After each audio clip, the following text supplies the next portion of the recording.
Innal hamdalillah nahmaduhu wa nasta'inuhu wa nastaghfiruh wa na'udzu billahi min shururi anfusina wa min sayyiati a'malina man yahdihillahu fala mudilla lahu wa man yudlil fala hadiya lahu asyhadu an la ilaha illallah wahdahu la syarika lahu wa asyhadu anna Muhammadan abduhu wa rasuluh.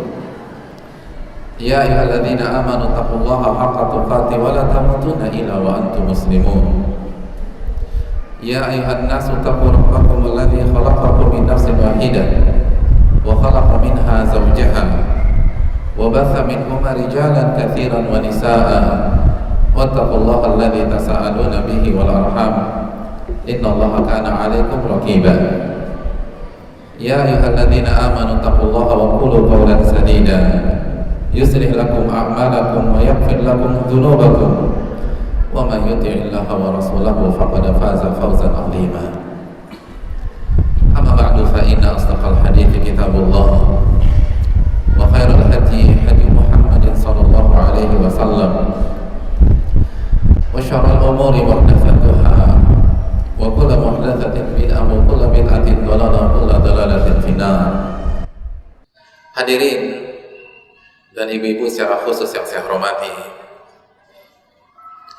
tidak ada kata yang pantas untuk kita ucapkan pada pagi hari ini kecuali menyegarkan syukur kita kepada Allah atas segala nikmat dan karunia yang Allah limpahkan kepada kita.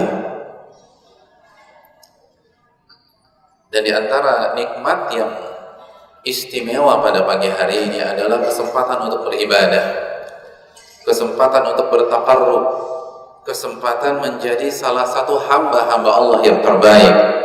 Karena Nabi kita sallallahu alaihi wasallam bersabda, khairukum man ta'allama al-Qur'ana wa 'allama. Sebaik-baik kalian adalah orang yang mempelajari Al-Qur'an dan mengajarkannya. Dan kajian kita pada pagi hari ini dirasakan lebih istimewa. Kenapa? Karena dilangsungkan dengan 2 sesi. Dan beberapa saat yang lalu hadirin sekalian sudah mendengar mutiara-mutiara hikmah dari Ustadz kita, Ustadz hadirin sekalian maupun Ustadz yang berbicara pada detik ini, Al-Ustadz Ahmad Zainuddin hafizahullah ta'ala. Dan pada kesempatan sesi kedua kita akan melanjutkan kajian yang beliau sudah sampaikan dengan baik beberapa saat yang lalu. Dan ketika saya baca susunan materinya, rasanya ada hubungan. Tadi sama Ustadz Zainuddin hafizahullah belajar apa ibu-ibu? Belajar apa? Bukan wanita biasa. Intinya apa sih? Intinya menjadi wanita salehah ibu-ibu ya. Masya Allah. Dan ketika seorang wanita menjadi wanita salehah, rasanya belum sempurna sampai ia mendapatkan pasangan yang apa bu? Yang saleh. Oleh karena itu materi kedua diangkat dari sebuah permintaan seorang wanita salehah, dari sebuah harapan dari wanita salehah. Umi, carikanlah aku suami yang saleh. Karena kehidupan wanita saleh itu tidak akan sempurna kecuali didampingi oleh suami yang saleh. Dan inilah yang terjadi dalam kehidupan wanita-wanita terbaik umat ini. Kehidupan Khadijah tidak akan sempurna kecuali ketika beliau berdampingan dengan suami yang bernama Muhammad bin Abdullah Rasulullah sallallahu alaihi wasallam. Begitu juga dengan Aisyah. Begitu juga dengan Sofia, Hafsah, istri-istri Nabi kita sallallahu alaihi wasallam. Oleh karena itu, setelah kita mempelajari seperti apa karakter istri yang salehah, maka untuk menyempurnakan hidup kita, untuk menyempurnakan hidup anak-anak perempuan kita. Di sesi yang kedua ini kita angkat materi tentang suami yang saleh. Hadirin yang dirahmati oleh Allah Subhanahu wa taala. Untuk menjawab permintaan dari seorang akhwat yang salehah ketika dia berucap, "Ummi, carikanlah aku suami yang saleh." Maka setidaknya kita harus mengetahui 2 poin, ibu-ibu sekalian. Kita harus mengetahui 2 poin besar.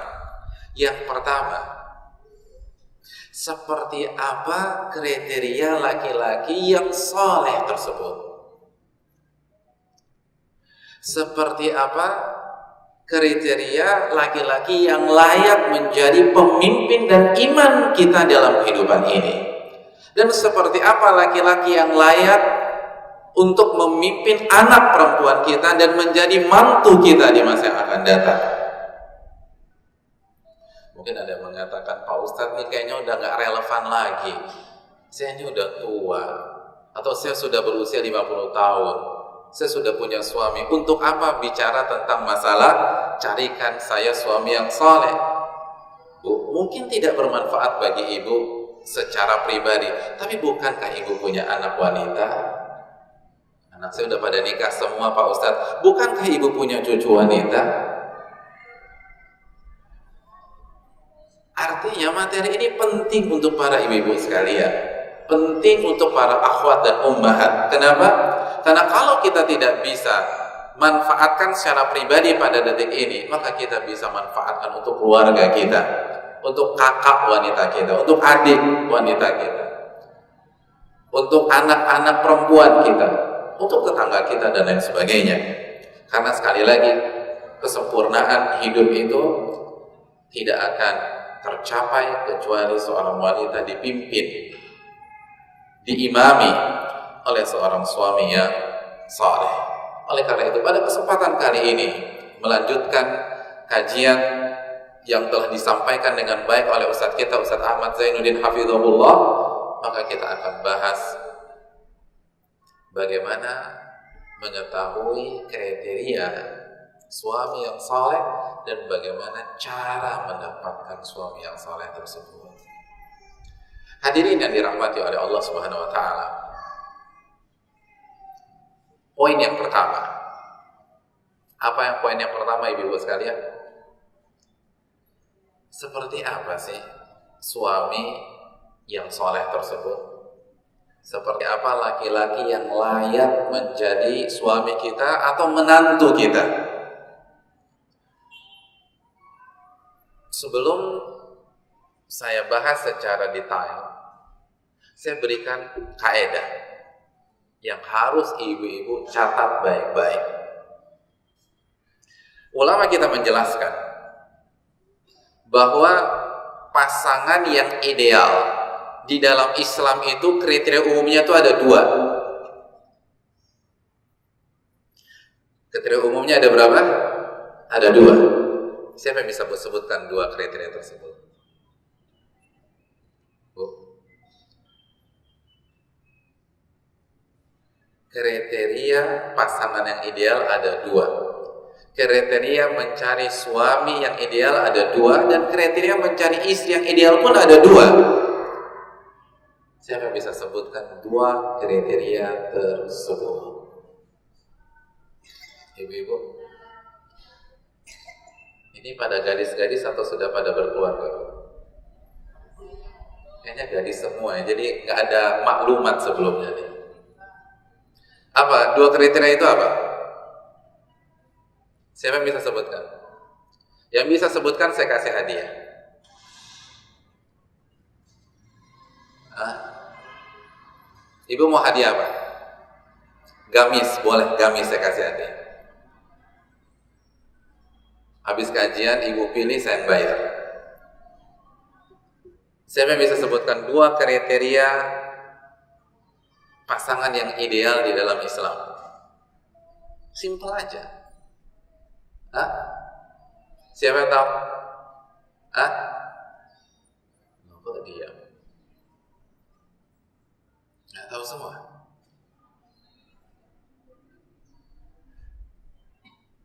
Tiga, dua, satu. Siapa? Saya yakin ada, tapi tawadhu, tidak mau menonjolkan diri sepertinya.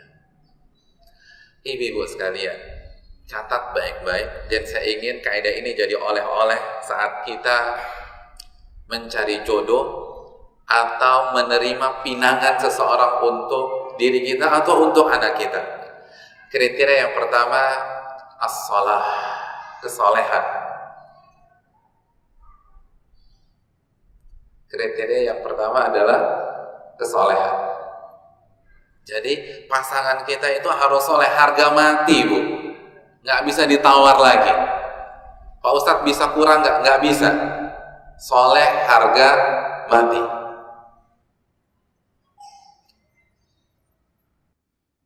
Jelas ini? Jadi dia harus soleh. Dia harus soleh. Yang kedua,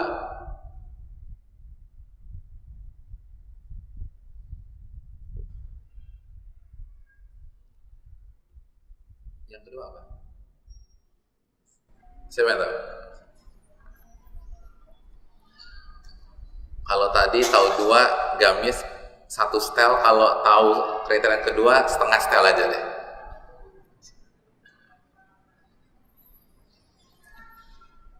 Yang kedua kata para ulama, irtiyahun nafas. Kita sebagai manusia, sebagai wanita suka sama dia, cocok secara tabiat kemanusiaan.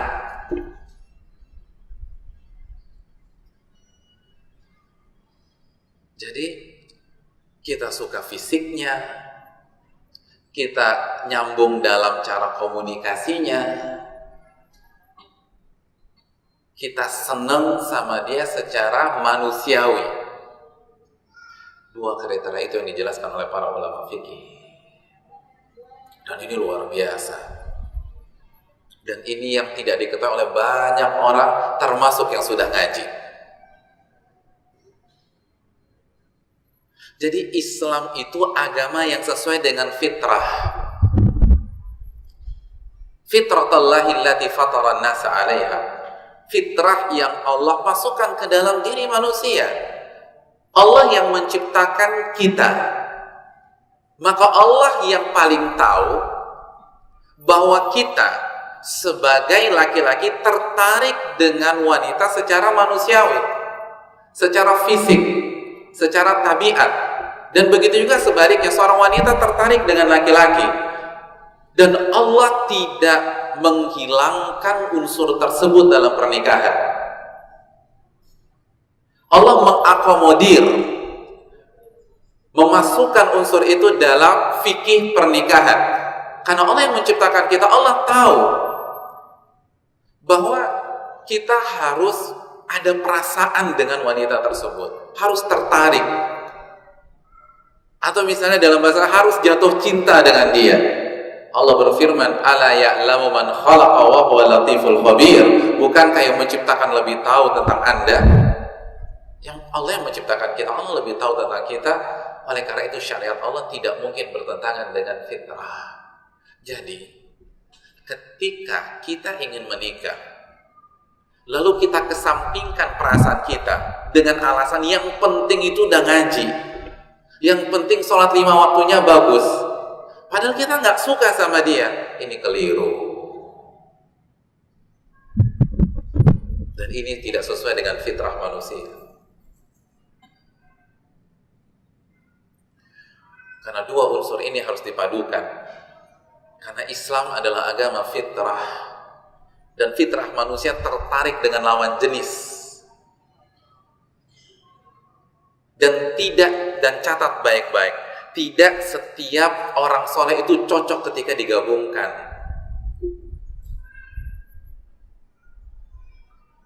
Tidak setiap orang soleh, yang A soleh, yang B soleh. Belum tentu ketika digabungkan, disatukan itu kompak, iya enggak? Antum punya pengalaman enggak dalam kehidupan antum? Iya kan? Makanya kan ketika Nabi SAW masuk ke kota Madinah, Nabi mempersaudarakan Muhajirin dan Ansor. Dan itu kan satu-satu, enggak semuanya sekaligus diplok gitu saja, tidak. Itu menunjukkan bahwa fitrah ini harus benar-benar dipertimbangkan.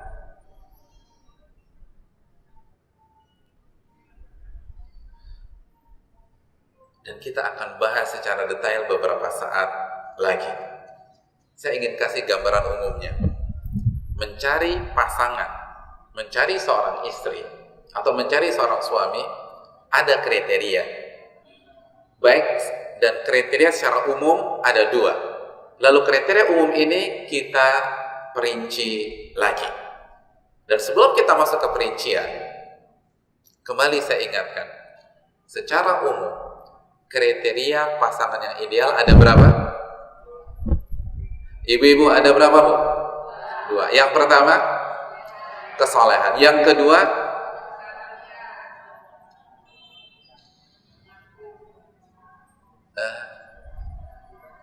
kita suka sama dia, nyambung, tertarik secara tabiat, secara fitrah. Laki-laki suka dengan wanita dan wanita suka dengan laki-laki. Kalau 2 kriteria ini didapatkan, maka keluarga akan menjadi sakinah, mawaddah, warahmah. Jelas ya?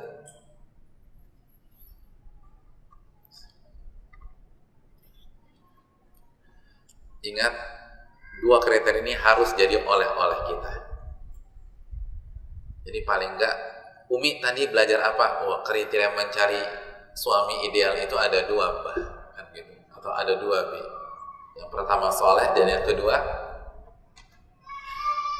kesesuaian dan kecocokan secara fitrah.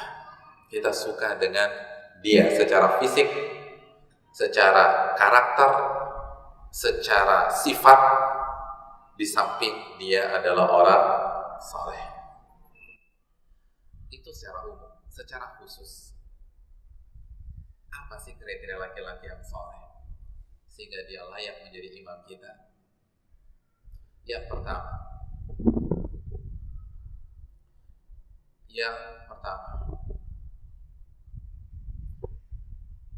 hablum minallahnya bagus, agamanya bagus,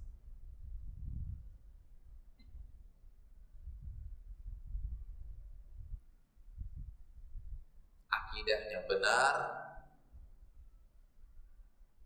ibadahnya pun juga saleh.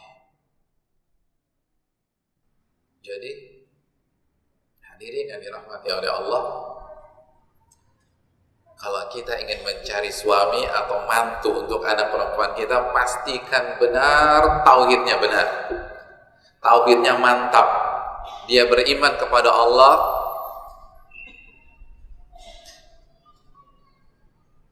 secara rububiyah, uluhiyah, asma wa sifat. Lalu dia beriman kepada malaikat-malaikat Allah. Laki-laki ini beriman kepada kitab suci Allah, beriman kepada Nabi dan Rasul Allah, beriman kepada hari kiamat, dan beriman kepada takdir yang baik maupun yang buruk.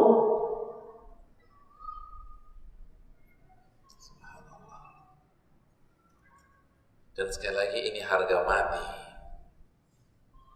nggak bisa ditawar lagi. Lalu setelah akidahnya bagus, hadirin sekalian, amal ibadahnya pun harus sesuai dengan sunnah Nabi SAW,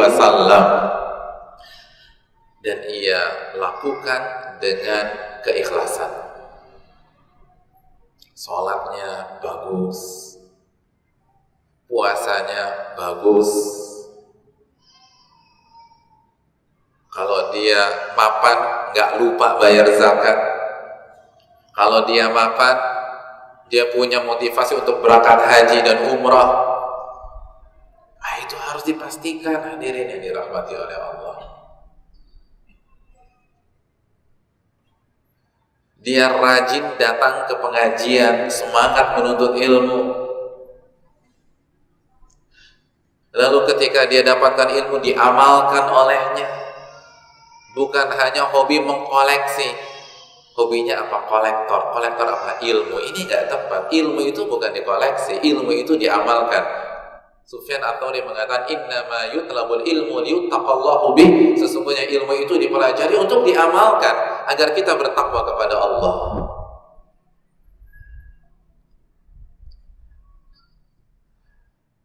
Lalu majelis pengajiannya jelas, bukan eksklusif ya, mohon maaf, bebas, silakan ngaji ke siapa saja, tapi jelas yang diajarkan itu kebenaran. Yang diajarkan itu akidah yang benar. Yang diajarkan itu adalah metode Nabi kita SAW dan para sahabatnya. Dia senantiasa dibina dengan ilmu yang bersumber dari qala Allah, firman Allah, qala Rasul, hadis Nabi SAW, dan dipahami dengan pemahaman yang benar, pemahaman Rasulullah SAW dan para sahabat. Ini harus selektif. Jangan main asal terima aja, mentang-mentang ganteng, kaya raya, orang kaya, anak tunggal, bapaknya udah tua, langsung terima. Ini nggak benar. Jadi kita harus pastikan ini ikhwan atau laki-laki ini ngaji nggak? Kalau ngaji di mana? Ilmunya benar nggak? Lalu prakteknya bagaimana? Ini yang tidak boleh terlewatkan.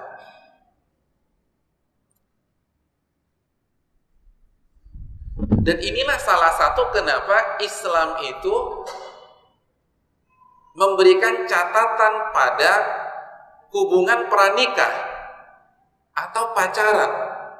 Salah satu penyebabnya, saya tidak mengulas pacaran secara khusus, tapi salah satu penyebabnya karena kalau ada pacaran, salah satu pihak sudah jatuh cinta, itu udah nggak objektif lagi. Jadi kalau udah hati sudah terpaut, itu udah nggak mikir tentang bagaimana akidah, ngaji di mana, sholat 5 waktunya seperti apa. Yang penting saya sudah cinta dengan dia. Kalau Umi nggak nikahi ya sudah, kita kawin lari aja, kan begitu. Jadi makanya agar itu tidak terjadi, para ulama mengkritik metode seperti ini, karena metode seperti ini membuat orang tidak bisa objektif dalam menilai.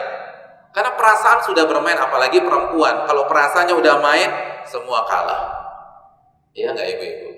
Ini kan perempuan perasaannya kuat banget. Jadi kalau kita udah jatuh cinta sama orang, apalagi caranya tuh salah, caranya pakai pacaran, akhirnya tidak jernih lagi dalam menilai.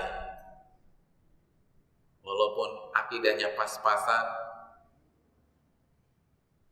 orangnya labil, sholatnya Senin Kamis, bukan puasanya Senin Kamis, sholatnya Senin Kamis. Karena udah cinta, dipaksakan juga. Ini tak benar. Oleh karena itu hadirin sekalian, agama dan bertakwa kepada Allah harus ditekankan. Pak Ustadz, kenapa sih calon suami saya harus bertakwa? Hadirin yang dirahmati oleh Allah Subhanahu wa taala. Simpel aja. Kalau suami ibu-ibu akidahnya benar, dia nggak bakalan selingkuh. Kenapa? Karena dia tahu firman Allah Subhanahu wa taala, alam ya'lam bi annallaha yara. Begitu tertarik dengan makhluk halus di luar, ya enggak? Ya kan, ini banyak makhluk halus di Surabaya, bahaya semua lagi. Benar enggak, Bu? Karena kalau kasar kan enggak mungkin suami kita tertarik. Yang ditertariki laki-laki apa? Yang halus-halus. Nah, ketika dia lihat makhluk halus di luar, akidah, tauhid, asma wa sifatnya pun bermain. Allah itu Maha melihat. Al-Basir, Maha melihat. As-Sami, Maha mendengar. Maka dia tidak akan berani selingkuh di luar. Ketika dia ketemu dengan makhluk halus, akidah, iman kepada malaikatnya berbicara. Ma yalfidhu min qaulin illa ladaihi raqibun atid. Tidak ada satupun ucapan kecuali dicatat oleh raqib dan atid, maka dia tidak akan merayu wanita di luar. Dia tidak akan gombali istri orang. Kenapa? Karena dia yakin malaikat itu akan catat. Mungkin istri saya nggak tahu. Istri saya bisa saya permainkan, dia hanya ibu rumah tangga. Istri saya nggak ngerti teknologi, nggak ngerti gadget, nggak ngerti password yang saya taruh di handphone saya. Tapi malaikat maha tahu. Makanya dia tidak berani macam-macam. Kalau suami kita akidahnya benar, ibu-ibu sekalian, ketika usahanya berantakan, usahanya bangkrut, maka iman kepada takdirnya bermain. Biasa. Ingat hadis Nabi, ajaban lil amril mu'min, menakjubkan perkara seorang mukmin. Inna amrahu khair, karena seluruh perkara yang dihadapinya pasti itu baik dan yang terbaik. In asabathu sarra'u syakar fakana khairan lah. Kalau dia ditimpa kesenangan, dia bersyukur, maka itu yang baik dan terbaik untuk dirinya. Wa in asabathu dharra'u sabar fakana khairan lah. Dan apabila dia timpa musibah, bencana, lalu dia bersabar, maka itu yang baik dan terbaik untuk dirinya. Bu, bagaimana bisa menjadi suami dan imam kalau ibu mau melahirkan, lalu kontraksi, yang pingsan suami duluan sebelum ibu? Karena nervous, karena grogi. Kenapa? Karena nggak yakin dengan takdir. Ketika perusahaannya pilot, dia down. Bagaimana bisa dijadikan imam? Oleh karena itu, ibu sekalian, pentingnya akidah dalam memilih seorang suami. Rukun imannya harus bagus, sehingga apapun masalah kehidupan dapat ia jalani. Ustadz, terus apa lagi alasannya agar kita benar-benar memperhatikan masalah ketakwaan dalam memilih suami? Bu, masalah ini panjang, tapi saya cukupkan dengan surat At-Talaq ayat 2 dan 3. Coba buka. Allah Subhanahu wa taala berfirman, "Wa man yattaqillah yaj'al lahu makhraja wa yarzuqhu min haitsu la yahtasib." Mushafnya di bawah enggak, Ibu-ibu? Ketemu? Allah berfirman, "Wa man yattaqillah," dan barang siapa yang bertakwa kepada Allah, yaj'al lahu makhraja, maka Allah akan berikan jalan keluar dari segala macam masalah yang ia hadapi. Wa yarzuqhu min haitsu la yahtasib, dan Allah akan berikan rizki dari arah yang tidak ia duga-duga. Hadirin dan dirahmati oleh Allah. Ketemu ayatnya? Ketemu tidak? Loh, Pak diam. Ibu-ibu, ketemu ayatnya? Saya ingin tanya, ayat ini terdapat dalam surat apa? Apa sih arti tolak? Talak, cerai. Dan talak adalah masalah terbesar dari masalah-masalah rumah tangga. Betul begitu, Bu? Masalah rumah tangga, anti klimaksnya apa? Talak. Oleh karena itu ulama tafsir menjelaskan, ayat ini sangat menarik. Ketika Allah Subhanahu wa taala menjelaskan barang siapa yang bertakwa, Allah akan berikan solusi dan Allah akan berikan rizki. Ternyata ayat ini Allah taruh di dalam surat yang berkaitan dengan rumah tangga. Ini penekanan, kata para ulama, pentingnya ketakwaan dalam menjalankan roda rumah tangga. Pentingnya mencari suami yang saleh dan istri yang saleh.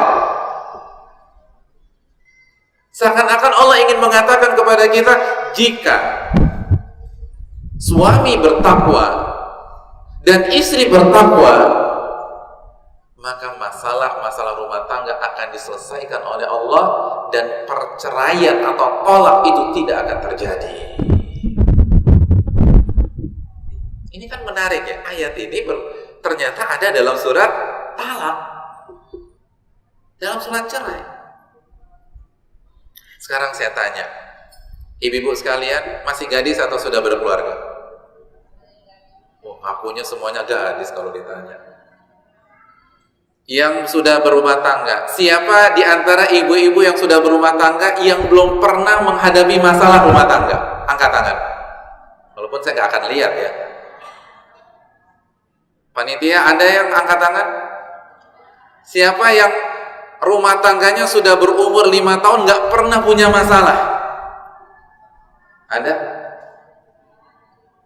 Siapa di antara ibu-ibu yang ketika rumah tangganya berusia 3 tahun nggak pernah ketemu masalah? Ada? Nggak ada juga. Siapa di antara ibu-ibu sekalian ketika rumah tangganya menginjak usia 1 tahun belum pernah ketemu masalah? Ada? Nggak ada juga. Berarti ibu-ibu banyak masalah ya. Subhanallah.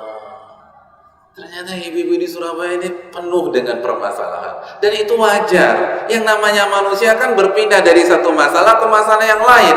Intinya bukan ada masalah atau tidak ada masalah, tapi intinya adalah solusi dan bagaimana menghadapi permasalahan. Dan khusus bagi orang yang bertakwa, waman yattaqillah yaj'al lahu makhraja. Barang siapa yang bertakwa kepada Allah, maka Allah akan berikan jalan keluar, dan Allah akan berikan rizki dari arah yang tidak ia duga-duga. Catat baik-baik, salah satu penyebab perceraian yang masuk ke dalam 5 besar adalah masalah materi. Masalah materi adalah salah satu dari 5 faktor utama terjadi perceraian di Indonesia. Ini data dari KUA, data dari Pengadilan Agama. Dan Allah jamin rizki bagi orang-orang yang bertakwa. Wa yarzuqhu min haitsu la yahtasib. Allah akan berikan rizki dari arah yang tidak ia duga-duga. Bu, kesimpulannya begini. Kalau kita memilih suami yang saleh atau kita mencari mantu yang saleh, maka dalam bahasa lain kita baru saja memilih suami yang setiap masalahnya Allah jamin akan diselesaikan.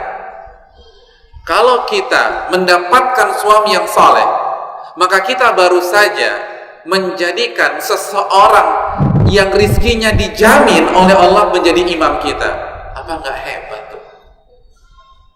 Jadi ketika suami kita saleh, itu luar biasa. Karena imam kita, pemimpin rumah tangga kita, Allah kasih garansi bahwa setiap masalah rumah tangganya akan diselesaikan. Kalau suami kita soleh, maka kita baru saja menikah dengan sosok yang rizkinya dijamin oleh Allah. Kalau begitu, apa yang ibu takutkan lagi? Maka masalah kesolehan ini sangat penting. Karena tidak ada rumah tangga yang tanpa masalah. Dan apabila suami kita saleh, maka kita baru saja memilih seorang suami yang setiap masalahnya dipastikan akan diselesaikan oleh Allah Subhanahu wa ta'ala.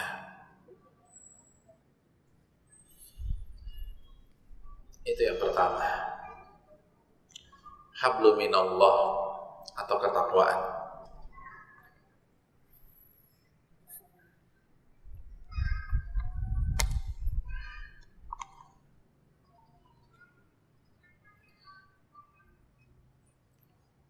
Dan sebelum kita lanjutkan ke kriteria kedua,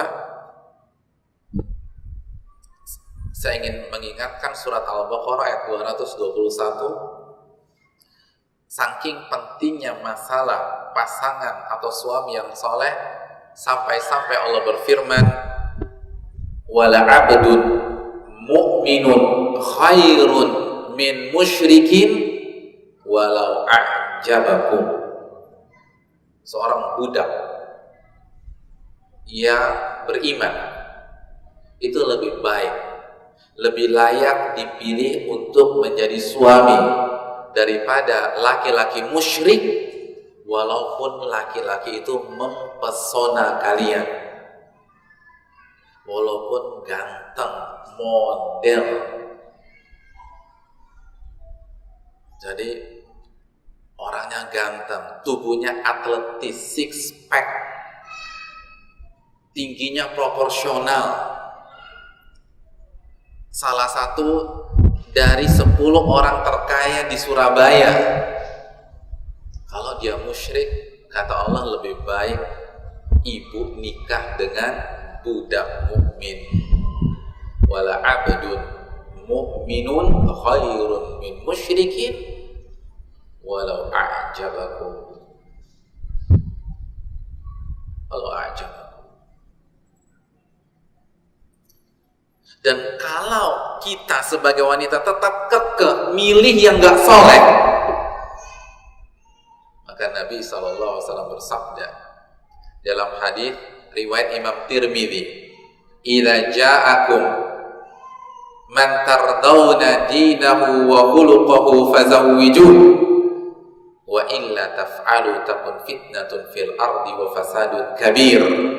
Apabila ada seorang laki-laki yang agama dan akhlaknya engkau ridhoi, engkau suka, jadi agamanya bagus, akhlaknya bagus, maka nikahkan dia dengan anak perempuanmu. Jadi dukung pernikahannya. Karena kalau Anda tidak dukung, Anda pilih yang lain, yang gak soleh, maka akan terjadi fitnah. Fitnah apa sih? Fitnah kan ujian, bencana, wafasadun kabir, dan kerusakan yang besar. Jadi kalau kita tetap kekeh, karena mungkin sudah pacaran sebelumnya, karena udah jatuh cinta dengan orang yang gak soleh, kita paksa nikah sama dia, apa kata Nabi kita? Akan terjadi fitnah dalam kehidupan kita, dan akan terjadi kerusakan yang besar, karena kita tidak memilih laki-laki yang soleh. Allah Ta'ala bisa. Itu kriteria yang pertama. Kriteria yang kedua,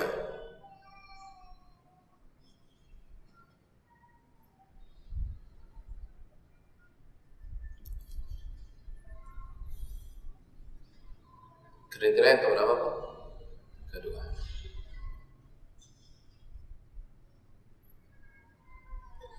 Kriteria yang kedua ini,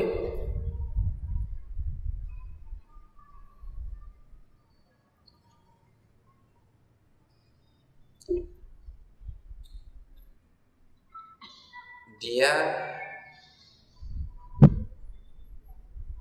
mampu bersikap baik dan lembut dengan wanita. Maksud wanita di sini istrinya ya.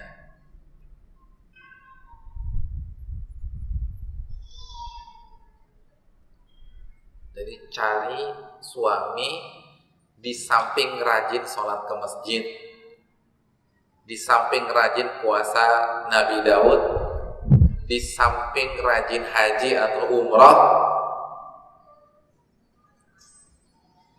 dia lembut dengan wanita, tutur katanya halus,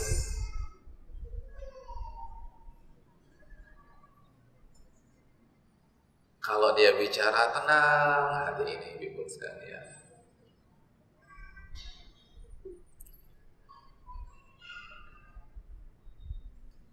Jangan cari yang galak, yang angker, yang horor, yang ringan tangan.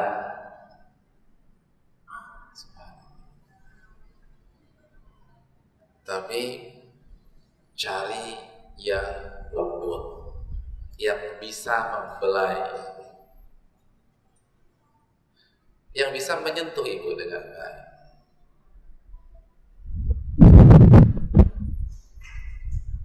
Ada dalilnya nggak, Bu? Siapa yang tahu dalilnya? Hadis Muslim, ketika Nabi SAW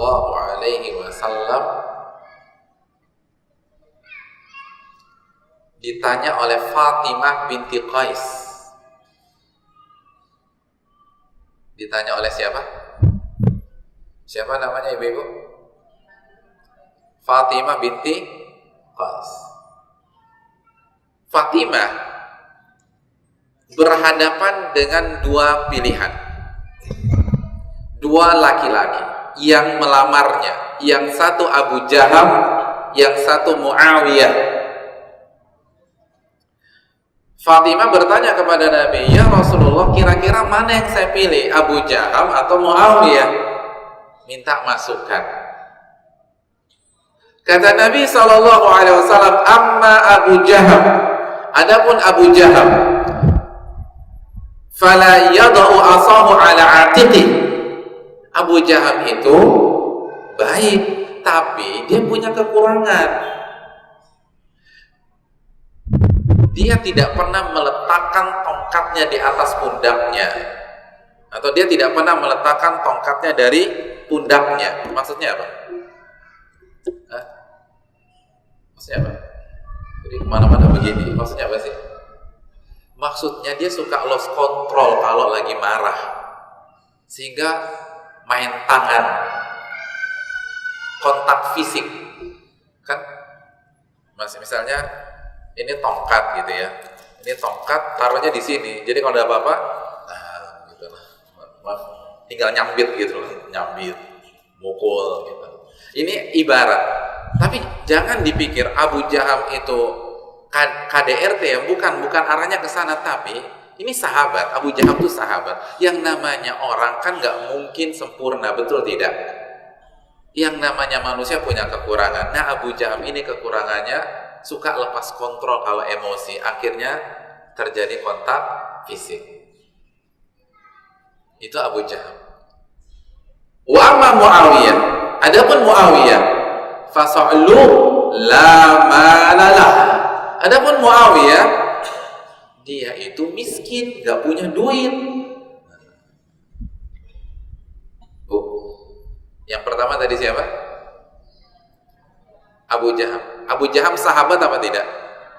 Sahabat Nabi. Sahabat Nabi soleh apa tidak? Soleh. Tapi dia punya kelemahan. Kelemahannya apa? Suka lepas kontrol kalau emosi. Yang kedua, siapa? Muawiyah. Muawiyah sahabat apa tidak? Soleh apa tidak? Tapi dia punya kelemahan. Apa kelemahannya? Miskin. Ibu pilih yang mana? Kalau ibu ada di posisi Fatimah, ibu pilih yang mana? Kaya tapi kadang-kadang suka mukul, atau romantis, lembut, rajin salat tahajud tapi miskin? Ayo, ibu pilih yang mana, Bu? Hah? Ibu-ibu katanya mau masuk surga, masih bingung.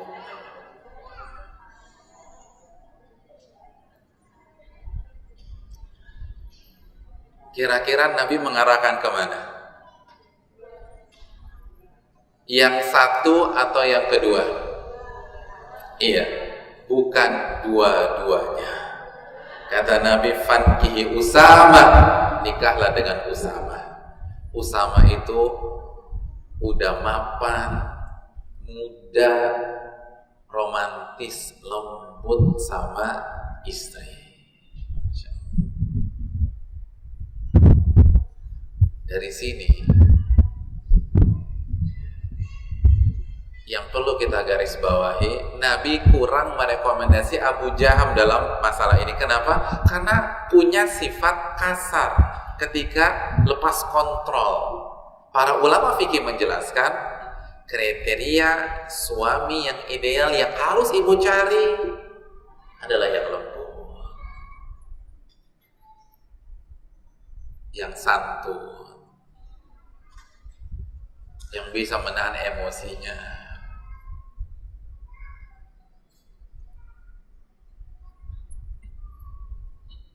yang bisa membelai istrinya, memeluknya, mendekapnya, sehingga istrinya mendapatkan kehangatan ketika sedang gelisah.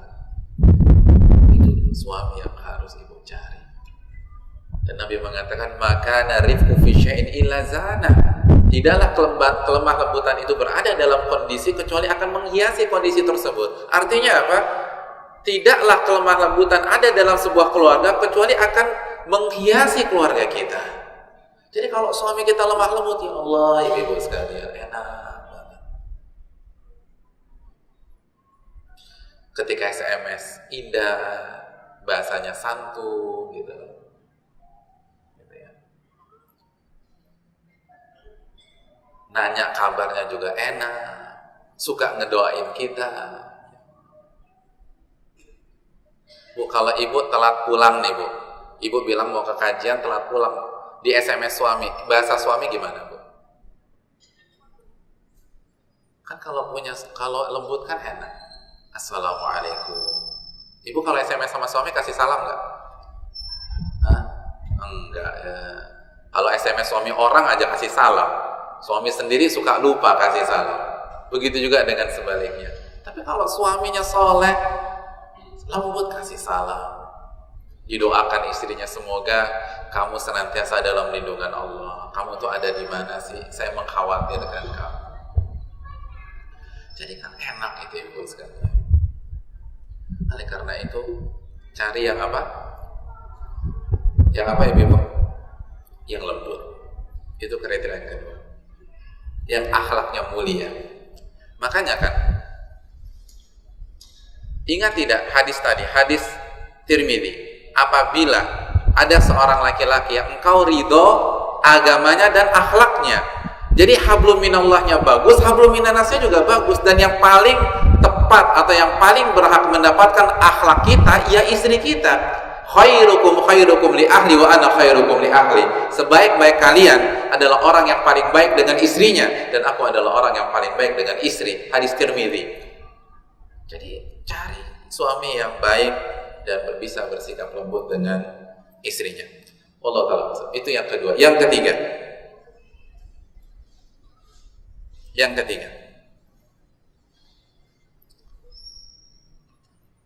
ketiga, bisa memberikan nafkah lahir dan batin.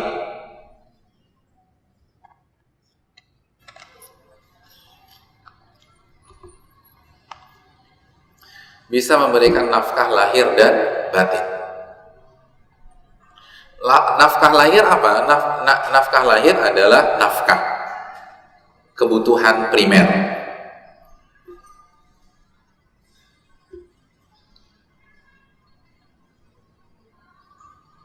Dan batin, kebutuhan biologis. Itu harus terpenuhi. Dalilnya apa Ustaz? Dalilnya sabda Nabi SAW dalam hadis Fatimah di atas. Muawiyah tadi baik apa tidak? Baik, tetapi miskin. Nabi SAW mengarahkan kepada Usama.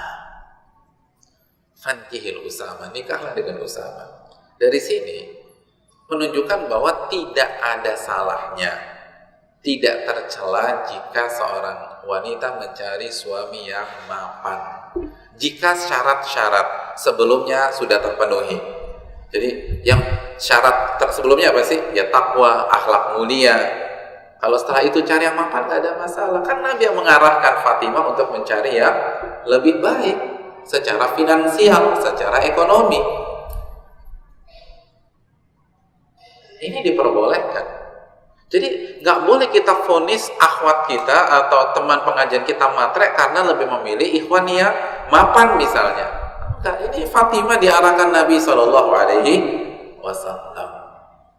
Itu haknya. Ustadz, berarti kalau kita miskin tidak diprioritaskan Nabi dong? Tidak juga demikian. Tidak juga demikian. Kenapa demikian? Karena ingat, tadi saya katakan apa? Mampu memberikan nafkah lahir dan batin. Tapi kan Nabi jadi parameternya mampu. Kalau dia mampu, walaupun dia miskin ya nggak ada masalah, itu bagus. Tapi kan Nabi lebih memilih Usama daripada Muawiyah. Betul begitu? Bukankah ini menunjukkan bahwa Nabi lebih suka dengan yang mapan daripada yang kurang mapan? Hadirin, inilah hebatnya Nabi SAW. Nanti kita akan jelaskan bahwa Nabi ketika menjodohkan sahabatnya bukan asal-asalan, tapi Nabi membaca karakter masing-masing. Ada orang itu hidupnya memang harus di atas atau menengah ke atas, karena kalau nggak dia down. Maka orang seperti itu dicarikan jodoh oleh Nabi dengan orang yang mapan. Karena ini orang belum siap kalau misalnya sengsara. Ada sebagian orang nggak siap jadi orang kaya. Oh, kalau saya siap Pak Ustadz, belum tentu. Bisa jadi ada orang, kan ulama mengatakan bisa jadi kita itu istiqomah ketika kita miskin dan kita tergelincir ketika kaya. Tapi ada sebaliknya, ada orang istiqomah ketika kaya tapi dia tergelincir ketika miskin. Oleh karena itu Allah tidak menciptakan seluruhnya menjadi orang kaya dan seluruhnya menjadi orang miskin. Nah, ada wanita-wanita yang dia memang harus terpenuhi kebutuhan finansialnya dengan baik. Nah, wanita seperti itu oleh Nabi dicarikan jodoh yang mapan. Ini hebatnya Nabi. Jadi bukan asal-asalan, bukan yang penting jenggotan, yang penting cingkrang, yang penting datang pengajian langsung dijodohkan, tidak. Tapi Nabi membaca karakter masing-masing. Ini cocoknya sama siapa? Kalau sama Pak Fulan, Bu Fulana ini belum bisa sabar menghadapi kemiskinan, nggak cocok. Walaupun Pak Fulan ini hebat banget, tawakalnya luar biasa, sabarnya Masya Allah. Nah, kayaknya cocok sama Bu Fulana. Bu Fulana soalnya lebih qanaah, lebih zuhud daripada Bu A misalnya, walaupun dua-duanya sama-sama baik. Nah, ini cocok, karena Bu A kita jodohkan sama ikhwan yang lebih kaya aja, sehingga kehidupannya baik. Jadi itu yang dilakukan Nabi dan kita akan singgung nanti insyaallah ta'ala. Jelas ini? Tapi saya ingin menekankan sehingga tidak ada syubhat. Jangan berpikir Nabi kita lebih memihak orang kaya daripada orang miskin, tidak. Tetapi Nabi kita dalam menjodohkan itu membaca karakter, membaca kondisi, bukan main asal-asalan dalam menjadi penghubung di antara kedua belah pihak. Jadi mapan. Nah, yang kedua mapan secara biologis. Dalilnya apa? Ingat hadis tentang pemuda, ya ma'syarasy syabab, man istata'a minkumul ba'a falyatazawwaj. Wahai anak muda atau wahai pemuda, jika kalian mampu maka menikahlah. Mampu di sini maksudnya apa? Mampu secara ekonomi dan mampu secara nafkah lahir dan mampu secara nafkah batin. Ini penting. Ini penting. Jadi ibu-ibu jangan lupa, khususnya nafkah batin. Karena ini biasanya rahasia. Bagaimana cara kita mengetahui? Nanti kita bahas di poin berikutnya. Kan tadi kita bahas kriterianya dulu kita sebutkan, terus bagaimana cara mencarinya. Tapi ibu harus catat, jangan remehkan masalah nafkah batin. Karena laki-laki memiliki nafsu, wanita pun juga memiliki nafsu. Iya apa tidak? Benar kan? Ada bapak-bapak di sini nggak punya nafsu? Nggak ada. Atau ibu-ibu semua punya nafsu. Bahkan dalam penelitian, nafsu wanita bisa jadi lebih besar daripada nafsu laki-laki, tapi wanita punya kemampuan untuk lebih apik dalam menyembunyikannya, lebih hebat dalam mengontrolnya. Kalau laki-laki kan lebih meledak-ledak. Tapi kalau dilihat dari besar atau kecilnya, banyak wanita secara nafsu itu lebih besar daripada laki-laki. Maka ini harus tersalurkan. Apalagi ibu-ibu. Ibu-ibu itu sangat dijaga oleh Islam, sangat ketat dalam agama Islam, karena wanita begitu bernilai di mata Islam. Oleh karena itu dia harus ada pelampiasan yang halal, dan pelampiasan yang halal dengan suaminya. Nah, kalau suaminya tidak mampu lagi, ini bahaya. Apalagi yang menikah masih muda, usia belasan tahun atau usia 20-an tahun, usia 30-an tahun, maka pastikan dengan nafkah batin. Wallahu ta'ala bishawab. Dan ini yang suka dilupakan, nggak dipikirkan, nggak dicek. Karena yang penting udah ngaji, yang penting rajin sholat 5 waktu, akhirnya hal itu menjadi miss. Wallahu ta'ala bishawab. Yang berikutnya, fisiknya kita suka.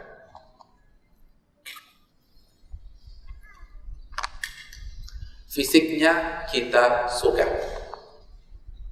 Jadi ketika kita mencari suami, kita harus suka secara fisik. Itu penting. Kita senang dengan dia, tertarik dengan dia. Ya, orangnya keren misalnya. Kalau seorang Surabaya ngomong keren apa sih? Ganteng tuh. Nah, ganteng biasa Pak Eko. Mantap. Iya benar. Nah. Atau kan orang Surabaya kan ada dua. Kalau nggak ganteng sama guanteng kayak gitu ya. Jadi cari yang guanteng. Jadi ada seperti itu. Jadi nggak ada masalah, itu penting. Dalilnya apa? Dalilnya istri dari Zaid bin Thabit. Ini adalah hadis yang selalu dibawakan oleh para ulama dalam bab khulu. Dalam bab apa? Khulu, gugat cerai. Istri Zaid bin Thabit menggugat cerai suaminya. Siapa suaminya? Zaid bin Thabit. Bayangkan, suaminya sekaliber Zaid bin Thabit masih digugat cerai oleh istrinya. Dan istrinya tersebut mengatakan kepada Rasulullah, "Ya Rasulullah, aku tidak pernah melihat aib dari sisi agama dari Zaid bin Thabit. Akidahnya mantap, sholatnya bagus, puasanya luar biasa, akhlaknya mulia. Bagaimana tidak? Zaid bin Thabit, perlu dicatat, adalah salah satu sahabat yang dijamin masuk surga." Dan antum bisa baca hadisnya dalam tafsir surat Al-Hujurat ayat 2, ada 3. Antum baca di awal surat Al-Hujurat, tafsirnya bukan ayatnya, itu dijelaskan bahwa Zaid bin Thabit dijamin masuk surga.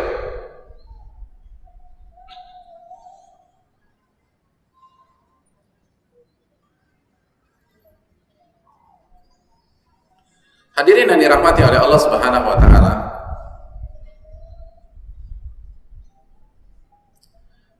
Siapa yang nggak mau punya suami dijamin masuk surga? Saya ingin tanya kepada ibu-ibu, Bu, suami ibu-ibu dijamin masuk surga nggak, Bu? Suami beliau ini dijamin masuk surga, tapi minta cerai. Kenapa minta cerai? Apa penyebabnya? Apa alasannya? Mas, bukan Zaid bin Thabit, Thabit bin Qais. Bukan Zaid bin Thabit, malah saya ralat Thabit. Thabit bin Qais, khatibnya Rasulullah SAW. Mohon dibenarkan. Nah, kata istrinya, "Walakinni akhaful kufra ba'dal iman." Saya menggugat cerai Thabit bin Qais itu karena khawatir kufur nikmat. Suami saya ini baik banget, tapi saya nggak cinta. Saya khawatir lepas kontrol. Air susu yang beliau berikan saya balas air tuba. Kenapa istrinya tidak cinta? Dalam riwayat karena faktor fisik. Karena faktor fisik. Dalam riwayat istrinya pernah mengatakan begini, kami pernah jalan berduaan. Kan suami istri kan suka jalan berdua. Tiba-tiba melewati sahabat. Gak sengaja istrinya melihat para sahabat yang lain dan otomatis membandingkan dengan suaminya. Apa kata istrinya? Ternyata suamiku ini asyadduhum sawada. Ternyata yang paling gelap warna kulitnya, paling hitam. Wa aqsaruhum tula. Ternyata posturnya paling pendek. Wa aqbahuhum wajha. Ternyata parasnya yang paling apa ya? Yang paling halus gimana? Apa ya? Yang paling nggak ganteng gitu loh. Jadi komplit nggak tuh? Yang paling hitam, yang paling pendek, dan yang paling tidak menarik. Makanya dia minta cerai. Ya Allah, dapat suami dijamin masuk surga, tapi nggak suka secara fisik karena fitrah. Itu tadi kriteria yang kedua secara umum. Kita suka sama dia. Ini buktinya. Bayangkan ini dunia sahabat loh. Siapa yang mengklaim lebih takwa dari mereka? Tapi ketika fisiknya nggak suka, itu bisa berdampak di pernikahan atau di rumah tangga. Maka perhatikan juga masalah fisik. Tapi yang saya ingatkan, jangan ada satupun dari kita yang menghina Thabit bin Qais. Kenapa demikian? Karena Thabit itu kebetulan aja bukan selera dari istrinya. Jadi ini bukan penghinaan kepada Thabit. Kebetulan istrinya suka yang putih, suka yang tinggi. Ada wanita justru sebaliknya suka yang hitam, ya enggak? Semakin hitam itu semakin gagah bagi dia. Ada yang seperti itu. Kebetulan aja istrinya Thabit ini suka yang tinggi, tapi ada banyak wanita itu suka yang pendek. Wah, dia tuh minimalis Pak Ustadz, saya suka, kan begitu misalnya. Jadi Artinya postur, warna kulit, paras itu kan selera, subjektif. Beda mata, beda penilaian. Intinya cari yang kita suka. Allah Ta'ala bisa. Jelas ini?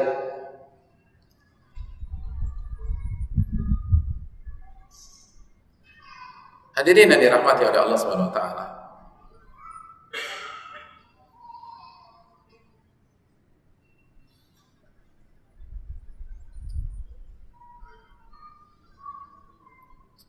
Itulah beberapa kriteria yang ingin saya tekankan. Selanjutnya, bagaimana cara mendapatkan laki-laki dengan kriteria di atas? Waktu kita tidak banyak, kita akan persingkat yang pertama.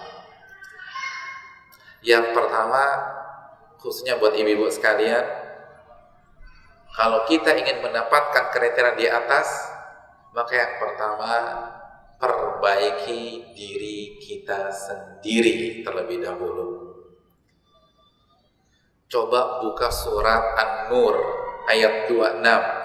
Al-khabithatu lil-khabithin wal-khabithuna lil-khabithat wat-thayyibatu lit-thayyibin wat-thayyibuna lit-thayyibat. Wanita yang buruk untuk laki-laki yang buruk, dan laki-laki yang buruk untuk wanita yang buruk.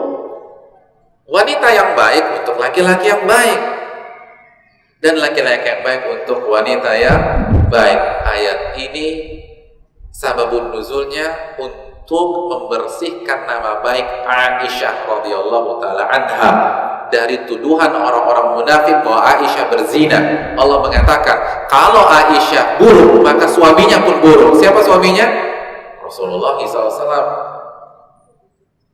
Dan gak mungkin suaminya buruk, berarti istrinya baik. Atau dibalik, suaminya Rasulullah, gak mungkin istrinya berzina, tuh gak mungkin. Karena wat-thayyibuna lit-thayyibat, laki-laki yang baik untuk wanita yang baik. Maka barang siapa ingin mencari laki-laki yang bertakwa, suami yang berakidah benar, suami yang rajin sholat, maka akidahnya dia pun harus benar. Barang siapa yang ingin mencari suami yang rajin ngaji, maka dia harus rajin ngaji. Barang siapa yang ingin mencari suami yang rajin tahajud, maka dia harus rajin tahajud. Barang siapa yang ingin mencari suami yang ahlu siyam, maka dia harus rajin puasa sunnah di samping puasa wajib. Karena wanita yang buruk untuk laki-laki yang buruk, dan Allah Maha Kuasa untuk menyatukan mereka semua. Jelas ini? Jadi jangan bermimpi punya suami yang ikhlas, yang tawakal kalau kita masih suka ria. Jangan berharap punya suami yang ilmunya Masya Allah kalau kita malas ngaji. Ini penting. Itu yang pertama. Yang kedua, berdoa kepada Allah. Jangan lupakan doa. Sehebat apapun ikhtiar kita, tidak ada yang bisa mengalahkan pilihan Allah Subhanahu wa taala. Dan Allah berfirman dalam surat, Allah berfirman, ud'uni astajib lakum, minta kepada diriku, aku akan kabulkan.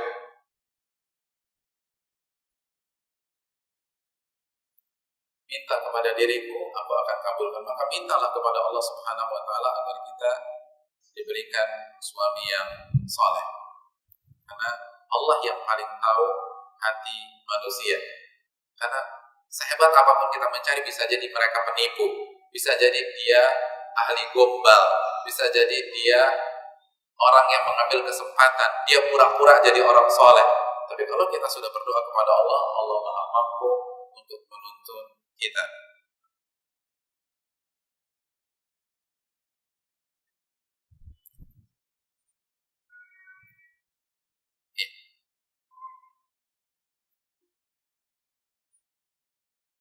Tadi surat Ghafir ayat 60 ya. Yang berikutnya, minta dan minta. Yang berikutnya hadirin yang dirahmati oleh Allah Subhanahu wa taala,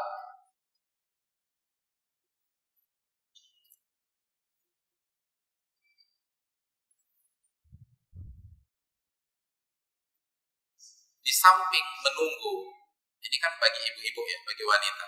Di samping menunggu, kita pun diperbolehkan untuk ikhtiar, jemput bola dengan meminta bantuan kepada teman kita, sahabat kita, sebagaimana yang dilakukan oleh Umar bin Khattab radhiyallahu taala anhu ketika suaminya Hafsah meninggal dunia, anak dari Umar bin Khattab, maka Umar bin Khattab mengajukan anaknya tersebut kepada Utsman bin Affan. Namun ternyata Utsman bin Affan tidak ada keinginan untuk menikah pada saat itu. Lalu beliau ajukan kepada Abu Bakar As-Siddiq. Tapi karena Abu Bakar tahu Nabi ingin menikahi Hafsah, maka Abu Bakar tidak komentar. Dan pada akhirnya Nabi yang melamar Hafsah. Ini menunjukkan pihak wanita boleh jemput bola, boleh mengajukan. Tapi kalau wanitanya malu, dia bisa lewat orang tuanya atau sahabatnya dan seterusnya. Jadi bisa dilakukan. Kalau tidak ada orang yang kita bisa minta tolong, lalu kita tahu ada sosok laki-laki yang soleh, sosok laki-laki yang bertakwa, sosok laki-laki yang lembut, fisiknya kita suka, dan dia bisa memberikan nafkah batin dan lahir menurut pengetahuan kita, dan kita tidak, dan qadarullah dia nggak pernah maju kepada kita, nggak pernah lamar kita, nggak pernah ta'aruf dengan kita, dan kita tidak punya jalan untuk menuju ke dia, kita tidak bisa minta tolong orang lain, maka kita diperbolehkan untuk mengajukan diri kita sendiri kepada laki-laki tersebut, sebagaimana dilakukan oleh salah seorang wanita sahabat yang wahabat nafsaha, menawarkan dirinya di hadapan Nabi SAW. Dan ini bukan hal yang tercela, ini bukan hal yang hina, ini tidak menurunkan harkat derajat seorang wanita. Kenapa demikian? Karena bisa jadi laki-laki itu ingin nikah, tetapi mungkin minder juga ketika ingin maju sama kita, jangan-jangan ditolak. Atau dia belum ada niatan nikah, dia ingin belajar dulu, dia ingin merintis usahanya dulu. Tapi kalau ada seorang wanita seperti kita maju kepada dia, dia akan berpikir ulang. Itu sangat mungkin terjadi di masyarakat. Jadi tidak ada salahnya untuk para akhwat atau ummahat mengajukan dirinya. Tapi ingat, hati-hati dengan bahasa yang santun, dengan bahasa yang bijak, dengan bahasa yang terhormat, dengan bahasa yang elegan. Jangan pakai bahasa-bahasa yang murahan, bahasa-bahasa yang tidak sesuai dengan kehormatan seorang muslimah. Gunakan bahasa yang baik dan santun. Dan insya Allah kalau dia benar-benar soleh, dia tidak akan mempermalukan ibu-ibu sekalian, atau dia tidak akan mempermalukan kita sebagai wanita. Dia akan merespon dengan positif. Kalau dia mempermalukan kita, kan kendalanya wanita mengajukan diri, kenapa sih? Kan malu ya. Nah, kalau dia mempermalukan kita, sederhana saja, berarti dia tidak soleh, berarti dia tidak tahu fikih. Karena dalam fikih diperbolehkan. Oleh karena itu, kalaupun dia tidak suka, dia akan sikapi kita dengan terhormat. Itu yang ketiga. Yang keempat, cara yang keempat.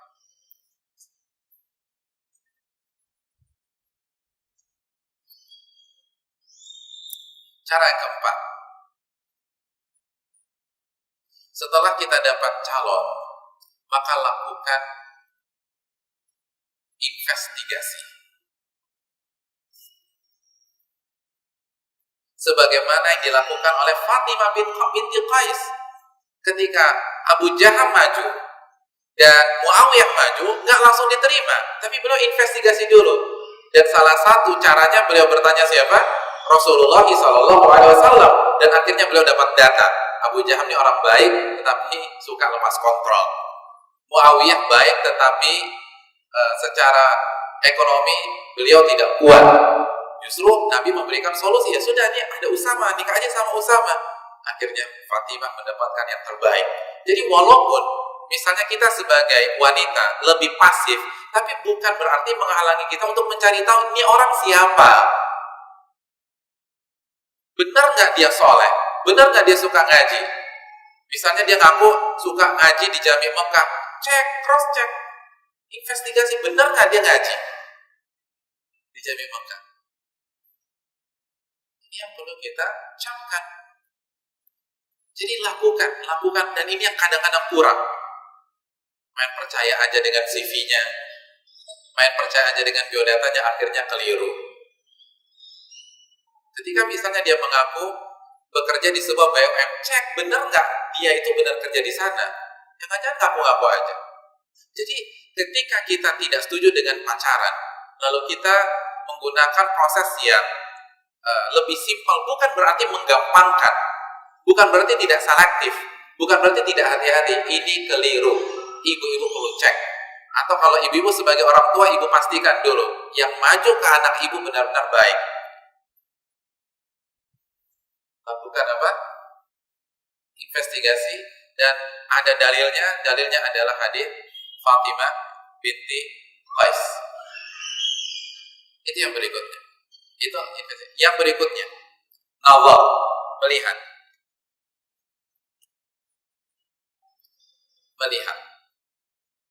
Ibu harus, cara mengetahui fisiknya, ibu harus lihat fisiknya seperti apa. Jangan asal percaya aja. Jangan hanya percaya dengan masukan dari teman kita. Ikhwannya gimana? Oh, ikhwannya ganteng. Belum tentu ganteng menurut dia, ganteng menurut kita. Karena mata kita berbeda dengan dia. Jadi lihat nazar.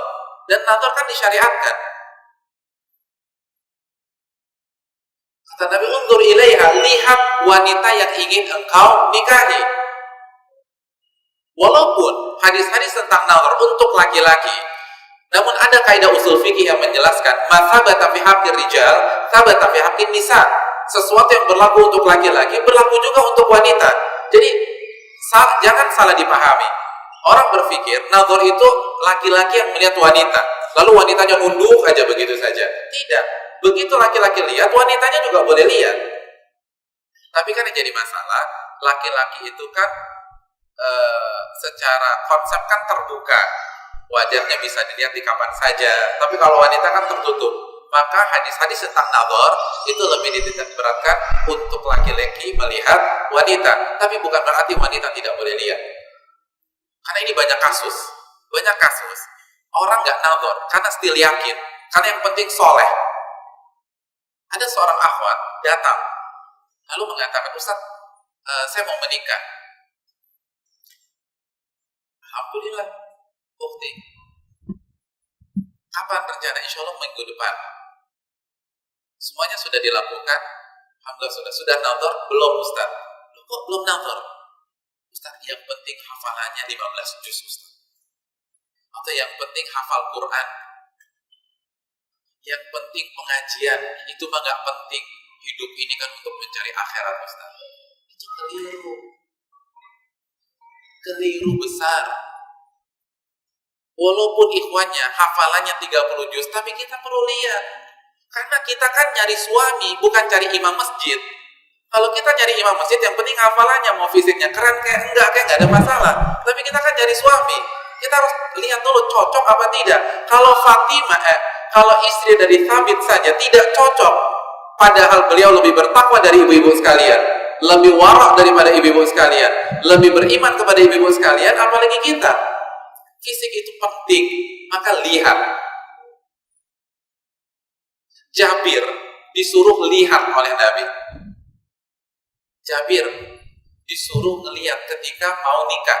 Saya ingin tanya, ketika Jabir mau nikah, nikahnya sama siapa? Sama siapa nikahnya? Sama antum? Kan enggak. Sama sahabiat, benar enggak? Benar enggak sih? Jabir mau nikah disuruh lihat dulu. Beliau mau nikah sama siapa? Sahabiat.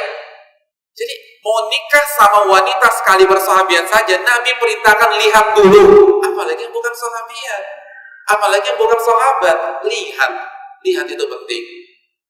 Kata Nabi, fa'innahu ahra an yu'addam bainakuma. Karena dengan melihat itu lebih membuat pernikahan itu langgeng. Itu Nabi yang mengatakan. Dengan melihat akan membuat pernikahan itu langgeng. Jelas ini. Terus yang berikutnya, ini penting.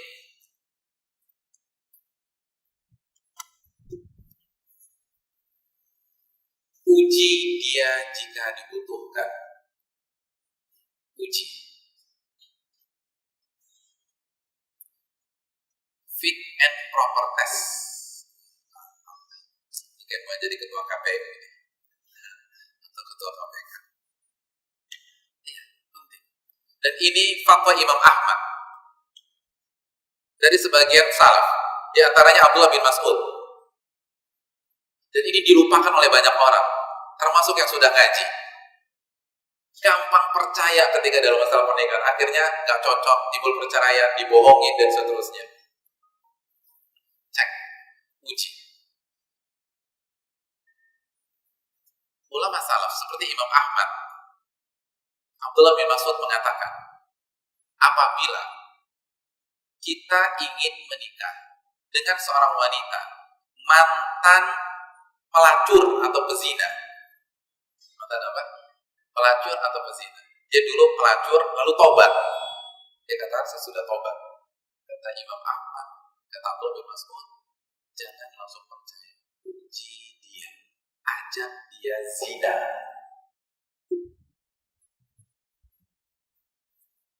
Apa cara ujinya?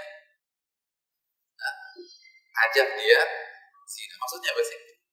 Maksudnya antum, misalnya ada mantan pelacur atau dia udah tobat, dia udah ngaji, tapi antum masih dia udah tobat belum sih? Antum coba bilang, antum punya teman nih, jangan antum yang ngajak zina, ketahuan, tapi antum bilang sama teman antum, coba godain dia deh. Kalau dia mau, berarti dia belum tobat. Tapi kalau dia tolak, berarti dia sudah tobat kepada Allah. Sampai seperti itu ulama kita menjelaskan. Dan ini dilupakan. Banyak orang yang percaya aja akhirnya kebablasan. Ada kasus di Jawa Barat. Ada kasus ini yang nikah ikhwan akhwat. Begitu menikah, istrinya tidak mau berhubungan di malam pertama. H+1, mertuanya datang dan mengatakan, mohon maaf, istrimu ini sudah berbadan 2, hamil 4 bulan. Itu kegampangan, main percaya aja. Ya kan? Akhwat kan kalau jilbabnya panjang kan nggak kelihatan, hamil 4-5 bulan kan nggak kelihatan, orang jilbabnya besar sekali. Ibu kalau buat baju berapa meter? 2 meter, 2 meter setengah, 3 meter, nggak kelihatan apa hamil atau tidak. Akhirnya main percaya saja. Cek semuanya, uji, tanya. Itu tadi ada investigasi, ada fit and proper test, coba tanya semuanya. Antum sehat apa tidak, ada penyakit apa, dan seterusnya. Bisa nggak? Bahkan para ulama fikih mengatakan, kalau perlu cek general check up. Kalau perlu cek darah. Ada beberapa penyakit misalnya, jangan-jangan dia HIV, kan bisa jadi. Kemarin pergaulan bebas, laki-laki ini pergaulan bebas, lalu pemakai narkoba, bulan lalu taubat, hari ini mau nikah, sudah positif HIV. Lalu ketika kita tertular lagi. Lalu anak yang kita kandung tertular juga. Makanya cek, kalau perlu tes darah. Atau bisa jadi dia hepatitis C atau hepatitis B yang sangat banyak, yang nggak boleh berhubungan intim. Jadi cek, jangan remehkan masalah ujian ini. Ini dilakukan oleh para ulama. Rumahnya di mana, Mas? Rumahnya di daerah Ampel. Samperin, minta tolong orang, tanya, benar nggak dia tinggal di sana? Datang ke rumah kita pakai Alphard, benar nggak tuh Alphardnya dia? Jangan-jangan pinjaman, biar katanya orang kaya dan seterusnya. Zaman sekarang siapa yang nggak mungkin? Jadi pastikan, diuji dulu. Jadi ada fit and proper test. Itu yang dilakukan oleh para ulama sehingga semuanya maksimal. Allah ta'ala bisa, mungkin ini yang bisa disampaikan karena waktu sangat mepet. Seluruh jam berapa? Ya, kita buka sesi tanya jawab. Wassalamualaikum warahmatullahi wabarakatuh. Wa ala alihi wa sahbihi ajma'in.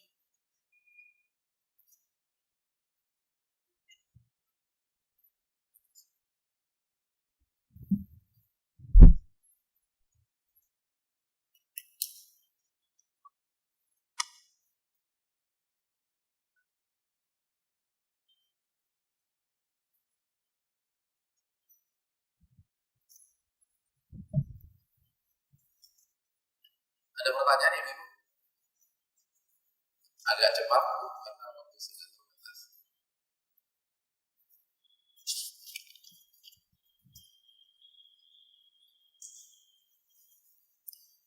Bismillah Ustadz, Anda mau tanya bagaimana sikap istri jika mempunyai suami yang tidak dapat bersikap lembut terhadap istri dan anaknya. Syukran penjelasannya, jazakallahu khairan.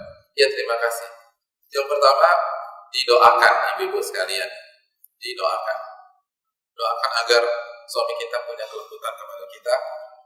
Ud'uuni astajib lakum, minta kepada diriku maka aku akan kabulkan, dalam surat Ghafir 60. Lalu yang kedua, evaluasi diri. Karena Allah berfirman, "Wa ma asabakum min musibatin fabima kasabat aydikum." Apapun yang kalian alami itu karena disebabkan kesalahan-kesalahan kalian. Mungkin kekasaran suami kita itu karena kita banyak dosa sama Allah. Bayangkan, makanya para ulama salaf mengatakan, "Inni la a'sillah wa ara athara maksiyati fi timraati wa dabati." Aku bermaksiat kepada Allah dan aku melihat efek dari maksiatku itu terlihat dari perangai istriku dan binatang tungganganku. Jadi ketika mereka bermaksiat, mereka merasa kok istri saya susah diatur ya, istri saya bersuara tinggi. Jadi begitu juga coba cek, jangan-jangan kita punya dosa dengan Allah sehingga Allah balas kita melalui suami kita. Perbanyak istighfar dan taubat.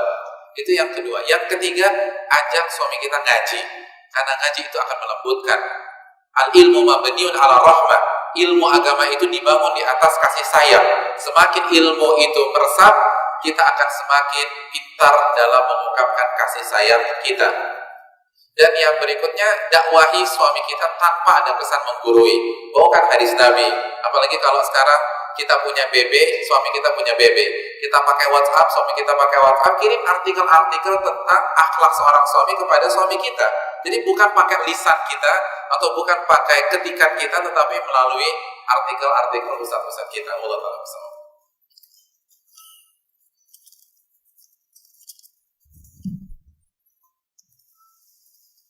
Ustaz, kalau sudah terlanjur menikah sedangkan kita masih tidak suka dengan fisik suami kita, karena menikahnya dengan pilihan orang tua, sekarang apa yang harus dilakukan sedangkan agamanya baik? Terima kasih, jazakallahu khairan. Yang pertama, yang perlu ibu-ibu ketahui, masalah rumah tangga seorang ustadz dan seorang ulama atau ulama hanya menjelaskan secara umum. Perinciannya harus diskusi secara tertutup. Ini penting dan ini diwanti-wanti oleh para ahli fatwa. Itu yang pertama. Jadi jawaban saya secara umum. Tetapi untuk lebih detail lagi, itu harus diskusi dengan seorang ustadz yang bijak, yang punya ilmu yang cukup, lalu dijelaskan dari awal, lalu apakah dipertahankan atau ini cerai. Tapi intinya saja, pilihan ada di ibu. Pilihan ada di ibu. Kalau ibu tidak suka sama sekali, atau ibu tidak suka, yang menyebabkan ibu bisa kufur nikmat, ibu punya hak untuk meminta khulu, sebagaimana istri dari Thabit. Sebagaimana istri dari Thabit. Namun itu langkah terakhir. Itu langkah terakhir. Yang perlu ibu lakukan yang pertama adalah berdoa dan berdoa kepada Allah agar ditumbuhkan rasa cinta kepada suami. Dan ini penting. Ini penting. Minta kepada Allah, nangis kepada Allah. Terus yang kedua, jauhi kemaksiatan. Dan yang ketiga, jangan gampang melihat laki-laki. Ya, jadi kadang-kadang yang membuat kita nggak puas dengan suami kita itu karena kita sering menatap wajah-wajah laki-laki di TV, di majalah, yang keren-keren, yang ganteng-ganteng, yang tampan-tampan. Akhirnya kita bandingkan secara otomatis. Jadi lebih banyak berada di rumah dan nikmatilah paras dari suami kita. Kalau nggak ada pembandingkan, berarti kan suami kita paling cantik, paling ganteng sedunia. Jadi minimalisasikanlah pembanding, gitu, itu penting. Nah, kalau sudah diikhtiarkan, dicoba dan seterusnya, kita sudah istighfar, kita kurangi dosa kita sudah nggak kemana-mana, terus kita sudah berdoa kepada Allah SWT, lalu perasaan itu tidak muncul juga dan akan membuat kita lepas kontrol, kufur nikmat, maka langkah perceraian bisa kita pikirkan. Tapi saya ingatkan, diskusikan dengan seorang ustaz.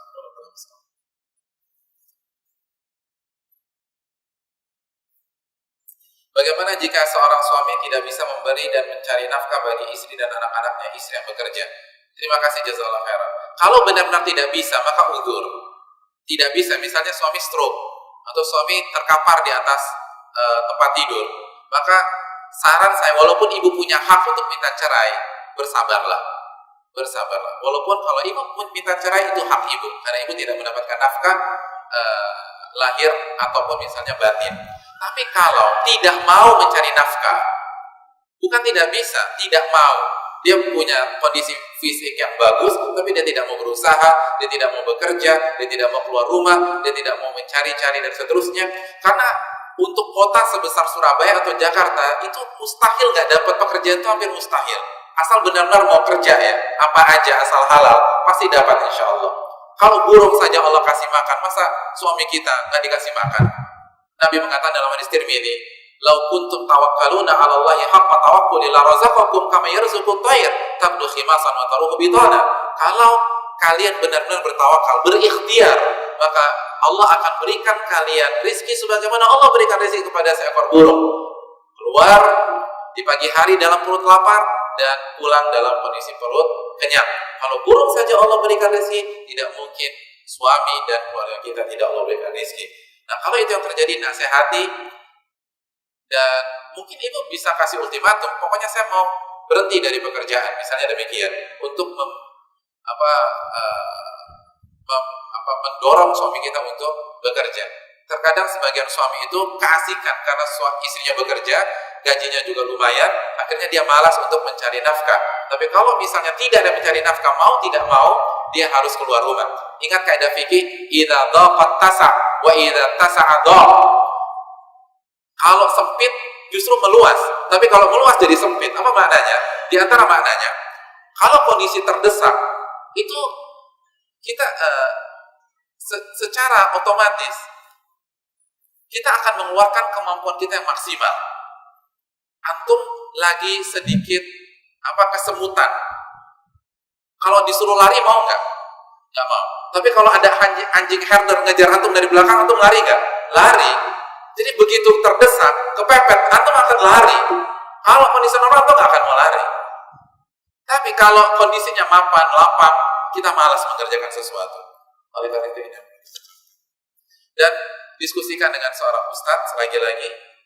Kalau tetap sudah tidak mau,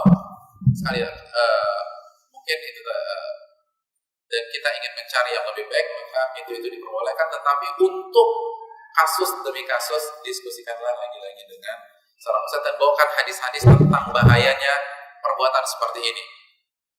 Ingat baik-baik, suami yang tidak memberikan nafkah kepada istrinya itu dosa besar. Allah berfirman, wailun lil mutaffifin, lembah neraka wail, atau lembah di dalam api neraka bagi seseorang yang hanya pintar menuntut haknya tapi nggak mau kasih hak orang lain. Suami yang hanya bisa menuntut haknya sebagai pemimpin untuk dilayani, untuk dikhidmati, tapi dia tidak memberikan nafkah, maka dia termasuk mutaffifin dan ancamannya celaka kata Allah, dan di akhirat nanti dia akan masuk lembah di dalam api neraka. Jadi ini bukan dosa kecil, tapi ini dosa besar. Sampaikan itu kepada suami kita. Bagaimana korelasinya dari surat An-Nur tadi dengan Asia, istri Fir'aun, di mana Asia wanita soleh dan suami yang atau Nabi Nuh, tapi istrinya tidak soleha, atau Nabi Lut, ya tidak. Jawabannya bagaimana? Ibu-ibu perhatikan, saya ingin tanya, contoh-contoh di atas, pernikahan mereka langgeng apa tidak? Bu, ibu-ibu, pernikahan Nabi Nuh, pernikahan Nabi Lut, pernikahan Fir'aun langgeng apa tidak? Tidak. Jadi kalau kesolehannya nggak klop, kalau dan qadarullah terjadi pernikahan, maka pernikahan tidak akan langgeng. Pernikahan tidak akan langgeng.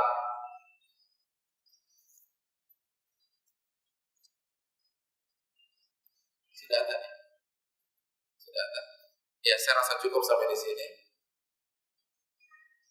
Mohon maaf apabila ada kekurangan dan kesalahan. Terima kasih banyak dan senang bisa sama-sama menuntut ilmu dengan hadirin sekalian, khususnya ibu-ibu di Surabaya. Semoga kita mendapatkan ilmu yang bermanfaat. dan menjadi bekal untuk mencari suami atau mencari mantu yang saleh. Wassalamualaikum warahmatullahi wabarakatuh. Assalamualaikum warahmatullahi wabarakatuh.